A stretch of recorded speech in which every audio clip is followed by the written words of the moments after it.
And it's just about, in that particular season, in which crop to specialize.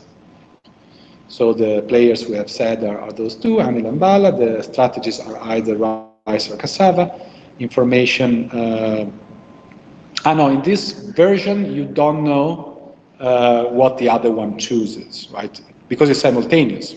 But that does not mean that payoffs are not known, right? You know, Bala knows that anil has a preference for cassava, but of course, it's similar to the prisoner's dilemma situation before, where you don't know what the other person will tell the police, but you know the payoffs. Payoffs, of course, depend on market prices and quality of land, which is why there's this anti-coordination element. So in this case, the best strategy, the best response given the other player's strategy is, we will see with the payoffs, informs your choice of the crop, and then the dominant strategy is when you best respond to the other, and both players do so. Recall, as we have seen before, that it is not guaranteed that we have a dominant strategy. And then the dominant strategy equilibrium is an outcome of the game in which everyone plays the dominant strategy. That's also the Nash equilibrium.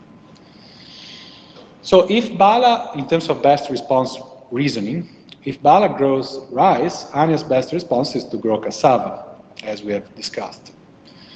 Similarly, for Bala, if Bala grows cassava, for Anil it is best to grow cassava. So there's this outcome 4-4, which is the best from the social point of view, right? The dominant strategy then, for Anil, it is to grow cassava. For Bala, it is to grow rice. So each player will play that strategy, resulting in the Nash equilibrium, or dominant strategy equilibrium, cassava rice, when Anil and Bala do exactly those actions in this order. Any questions or comments? Note that that is one equilibrium, but because it's a coordination game, we're looking at pure strategies here, there's another Nash equilibrium. Remember the definition, a Nash equilibrium is a set of strategies, one for each player, such that each player's strategy is the best response to the strategies chosen by everybody else. Here it's only two. So no player basically wants to deviate once you get there. That's why you get stuck, right? Remember what we said about coordination. So if you are in the cassava rice equilibrium, you stay there. But that, if you for some reason end up in the other one, the rice cassava, right? It is difficult to get out. Even if, if you could find a technology or some kind of coordination mechanism to switch, both would prefer the other one, because they have a relative specialization and better performance in the setup where Anil does the cassava. So one of the lessons is that Nash equilibrium not always exist, and also they're not always unique. In this case, we have two in pure strategies. So how do you resolve these social dilemmas where you may be locked into the bad equilibrium, 2-2? So let's look again at the prisoner's dilemma, which is a game with a dominant strategy equilibrium in which playing the dominant strategy yields lower individual and total payoffs compared to the other strategy. So that's frustrating because you do not achieve the socially optimal outcome. So you can think of it in terms, this time we have noticed that I've changed the payoff and I changed also the labels, because it's no longer which crop to specialize in, but this time is how much pesticide to use. So assume there's a more gentle kind called IPC, and then a stronger one called Terminator, which imposes a big externality in terms of pollution and harm on the environment that affects negatively the crop of the other player. So this is a typical example of prisoner's dilemma, because individually you have always an incentive to defect In this case, defecting is picking the Terminator technology, which is individually tempting, because you see, if you end up, for instance, if you're Anil and you end up in this situation, you get 4, which is more than you get by using the more gentle one. But of course, as we have seen before, both reason this way, which means you end up in this 2-2 equilibrium, which is the unique one given these payoffs. So that's bad because we overuse pesticides. So why did we get to this outcome? The idea is that players only care about own payoffs. We have seen that is very limiting. So one way to escape that, as you might speculate given the previous lecture, is to allow for social preferences. Secondly, nobody could make players pay for the consequences of the actions of others in this setup, right? There's no compensation. It's, you cannot enforce a mechanism to punish those that use the Terminator technology. If you were to model it differently, not in a one-shot situation, but for instance with repeated games, or if you were to introduce into the game some level of social norm, so some form of institution that has spontaneously emerged in this society or a small group, and that the acceptable level in the community is a given amount of pesticides equivalent to using the IPC, then that could help, of course, because without formal institutions, you have some form of, I wouldn't call it punishment because it's sort of a norm, but norms are powerful, especially if they're coupled with mechanisms such as gossiping or even ostracism, where you indirectly punish violating members of the community that overuse, for instance, pesticides, by denying them help or even kicking them out temporarily, perhaps, of the community, and all the way to peer punishment, which is a more costly form of punishment, where some of the community individuals take it on them to punish the overusers of pesticides. This could be escalated to violence even, or again, denial of help. There's several variations, but all of these mechanisms promote coordination and cooperation. Another thing that was missing from the previous game is that players could not coordinate their actions beforehand.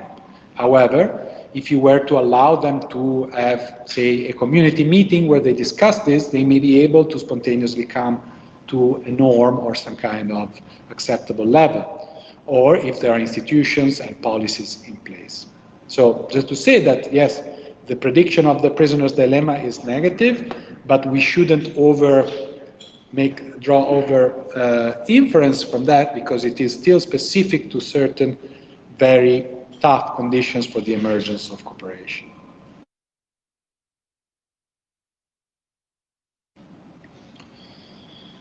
As we have seen, experiments are one way to discover what the actual preferences of people are, given that you cannot simply go and ask because people have incentives to misreport. So one way to study preferences is through revealed behavior, for instance, in the lab. I've talked quite a bit already about controlled laboratory experiments, although I will come back to it in the later lectures when we get our hands dirty with experiments, or at least when we look at other experiments. But the crux of the matter is randomization, right? You randomly allocate people to different groups, controlled versus treated, using these techniques that allow to draw causal inference from the behavior of people in different groups. The good results, the robust ones, like in the ultimatum game, are those that can be replicated, and many of these games have been replicated with various cohorts. Of course, it's not just behavior in the lab. What we generally do is also to ask more qualitative questions, or even have people play lotteries like the ones we saw in the earlier lecture material after the experiment. Or you could be asking about religion or social preferences. Try to see whether there is a pattern that aligns between the way they play and their, say, political views or views about climate change, degree of skepticism. You can measure many of these also when you do experiments. Now, if that's not enough, as we have touched upon earlier, in the sense that if you're concerned that you have a problem of external validity, then you may move to the field, for instance, with randomized controlled trials that are better suited to predict real-world decision-making in more realistic contexts where people actually choose, you know, based on what they actually do in real life rather than in abstract settings and abstract games such as the ultimatum or the public goods game. So let's be a bit more specific about the role of these three ways to relax the predictions of the social dilemmas. And let's begin with preferences. So let's assume now that you may have preferences that are encapsulating the why, right, in the previous example, the payoff of others. So let's specifically assume that we are also displaying some level of altruism. So if you are Bala, you're interested also in the payoff of the other farmer, and the same goes for Anil.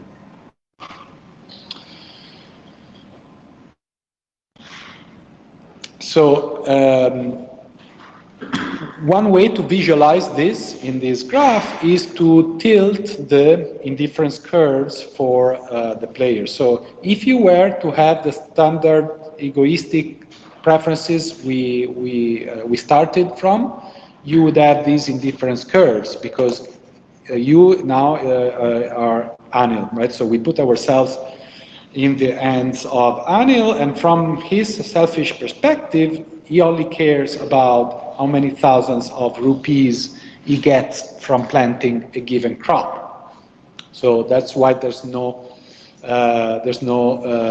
inclination. It's a vertical line because Anil doesn't care about the payoff of Bala. However, if he does, even if Anil places more weight on X, which is own payoff versus Y, which is Bala's payoff, you see that you have indifference curves with some degree of altruism.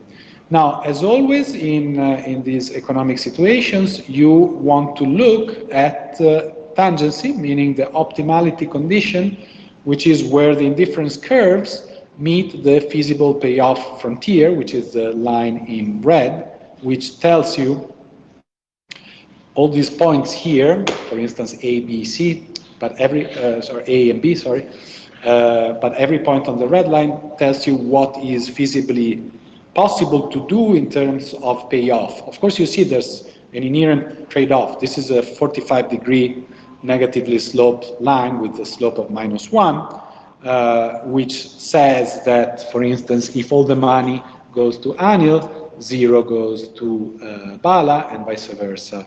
If 10 goes to Bala, 0 goes to Anil. And then, of course, you have in-between situations such as 5-5. So you see that adding this, modifying the indifference curves so that Anil has some level of altruistic preferences allow for moving or changing the tilting, in a way, the outcome towards towards a distribution that allows Bala to also have a higher gain. So that, in a way, going back to the previous framework, means that we escape the lock-in of selfishness. So let's look again at this situation by focusing on the pesticide. You remember the Terminator versus IPC choice, which is a prisoner's dilemma, at least with standard preferences. So again, with standard preferences, you have the vertical line from Anil's point of view, completely selfish. So you, the more to the right, So for instance, this selfish indifference curve gives Anil a higher utility, because it's associated with a payoff of 4, which is what arises in the Terminator IPC scenario, right? Which is the preferred one from the point of view of Anil, that Anil uses the heavy one, the really potent one, and Bala doesn't, which doesn't cause a negative externality. So this is the preference, but you know the reason, right? Both have this preference. From Bala point of view, she would prefer being there, but then both play Terminator, and you end up in this situation, which gives a lower. No, sorry, this is the IPC. You end up in the TT Terminator, which is the Pareto dominant situation. Sorry, the dominant strategy equilibrium, the Nash equilibrium, which is inefficient, right? But that is because we are assuming these vertically shaped indifference curves with some degree of altruism from Anne's point of view, with these indifference curves that now are shaped like this, so they are concave. You see that in fact you are better off. So from the point of view of Anil, this indifference curves gives a higher utility than this one, and this one is associated with the preferable Pareto dominant equilibrium, where everyone de-escalates and uses less of the pesticide, and both of them are better off. So in this simple framework, simply changing the utility function and hence the indifference curves of one of the two players is sufficient to move from the bad equilibrium to the preferable one. Sorry. Yep. But, are we also assuming that Bala has altruistic preferences? Because in case of E, so 3 and 3, Bala has preferred option, like to switch to T. So why he decides to stay in that format 3 and 3? Yeah, you have a good point. So here we didn't include her preferences specifically, but the fact that you end up on II is probably not, unless you have a huge amount of altruism from the other player. It's there's always the tendency for the other to go for the bad, like to use Terminator, right? So you would assume that you'd end up in the IT equilibrium, right? Yeah. So. Yes, but note that, again, this is an empirical method. How much altruism do you have? But the way they're shaped here, you know, there's enough curvature that, at least from Annie's point of view, you're definitely gonna do I. So I guess, yeah, the model is silent about the level of curvature of Bala, but I agree. This is the way. It looks to me like it is a symmetric situation where she also has altruistic. But maybe, you know, it can be an in-between situation where you don't need the same level of altruism. You know, it may be sufficient that one of the two has enough and the other one has a little bit. Yeah. So that's a good point.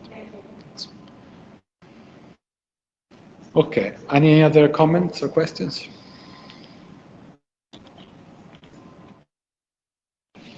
So we've talked about altruism. I've already mentioned before the inequality aversion, right? Disliking outcomes in which some individuals receive more than others. Another interesting aspect is reciprocity, which is widespread, as demonstrated by lab experiments, for instance. We tend to reciprocate good gestures by others, and this is probably very important for social norms and for the problems we are facing nowadays in terms of environmental degradation, because it turns out, as demonstrated with experiments, that most of us, or many of us, act in a way that suggests that we are conditional cooperators. So, unlike this very stark distinction between cooperating and defecting that we have been focusing on so far, in reality, many of us have some kind of social preferences that are such that if we perceive, not that this is important, perceive because we may be wrong about our perception about the social norms. But if we think that others are not cooperating, we tend not to cooperate as well, so we defect. But if this perception is instead towards cooperation, we are likely to do the same, which is intimately related to the concept of reciprocity. So again, this is very much interesting for coordination situation, because in situations where you are in a dominated equilibrium, this may also due to the fact that we misperceive and underestimate the amount of people that actually want to, for instance, fight climate change. And in fact, there's evidence that suggests it is so. So there's a recent paper that looks at donation in a controlled setting using people that were recruited in the US online, but it is a large sample. So we're talking about a representative sample of thousands of Americans. They did it in two waves. First, the first wave, they represented also a large sample of about 1,000, and they told them, they asked, what do you believe? It wasn't phrased exactly like this, but the question was about belief in the importance of fighting climate change. So do you, or first question was, do you actively fight climate change by taking actions? And then they also asked, do you believe, how many people in the population do you believe think that it is important? So that's more like the injunctive norm. It should be done. So they elicited these beliefs, whether what people do, like how many of them actively fight climate change, and also what people think that others think should be done. And then they fed this information to a second wave, to which also they did the same elicitation, but then they exposed them to information about actual social norms in representative groups of the population. And it turns out that it is underestimated by a large factor. So most people think that, say, there's a gap of about 10 to 20% between the perception of people, and note that these incentives were, these elicitations were incentivized. So they paid people extra bonus if they got within 3% of the actual share of Americans doing actions and thinking that actions should be done. So people were, I think, taking it seriously, and they came up with lower estimates than the actual numbers. Then they had three groups for the second wave people. Control group, no further, the control group was not informed about, so their beliefs were not corrected. They didn't tell, by the way, you're wrong. So they continued as without this extra information. The other two groups were respectively informed either of the descriptive norm, how many people fight climate change in the population, and about the injunctive norm, how many people think that we should fight climate change. So that forced them in a way to revise upward their expectation. Then they had a donation task that was also financially consequential. So they didn't have the money to pay everyone that amount, but they said that they would select 25 people at random in each of these groups, and these guys would be actually paid according to the choice. So this is one way, without spending a fortune, to make it salient to people, right? Because you don't know, if I say among you, we do the experiment among you, 5 will be actually paid according to your choices. Since you don't know ex ante, you might as well do your best or do it taking it seriously as if you were paid. And the amount was large, so they gave $450 to share. Remember the ultimatum and dictator game? So here the choice was to keep it, so you could keep it for yourself, $450, or devote a fraction that you chose, all the way to all of it, to a climate charity that does basically CO2 offsets. Since you don't know whether you will be selected among those 25 participants, you know it may be consequential. So, and if you're selfish, you keep it for yourself. Turns out people, I think, donated on average around 200. But the important thing is that the groups where they were subject to the updating about the social norms, where they learned that actually most people in the US, and it's about 60%, are convinced that we should fight climate change and are doing something about it. Just this information was enough to make them donate more. People that belong to this either group with descriptive of injunctive norms, they donated, I think, around $20 more.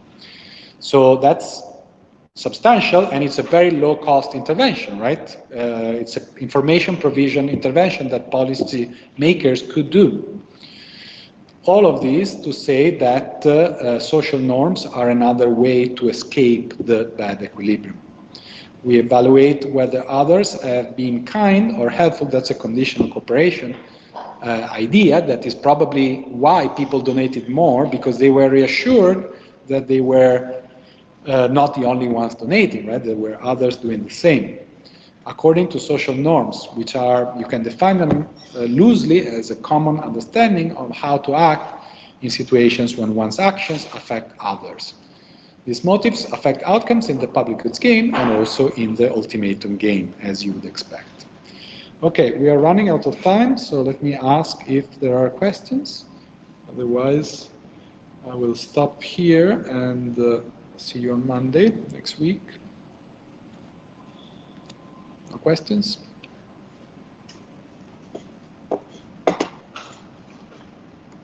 All right, then. See you next time. Excuse me, Professor, I have a question, but it's not about this today lesson. Okay, go ahead. It's just about yesterday's recording.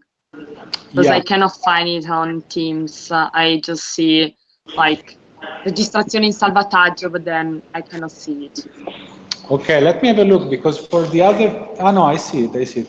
Yeah, so don't worry, because in fact, let me just try one thing on the fly. So if you go to the chat and click on this link, does it open?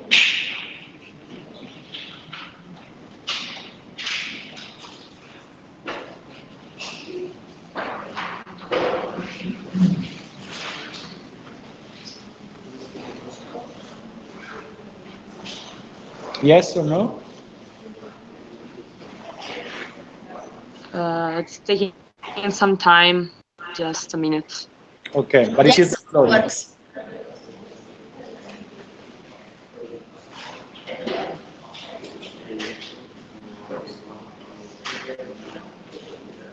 Yes, I can see it. Okay, good. Yeah, I had the same problem in the other course I teach. Anyways, from today I've switched to Panopto, so I think this should be smoother, hopefully. But yeah, the important thing, we haven't missed the files. They're there. Click on the link also for the others if you want to download it. If you have trouble, let me know and I will post them somewhere else, maybe on Virtuale. Thanks. Thank you very much. Cheers. Bye-bye.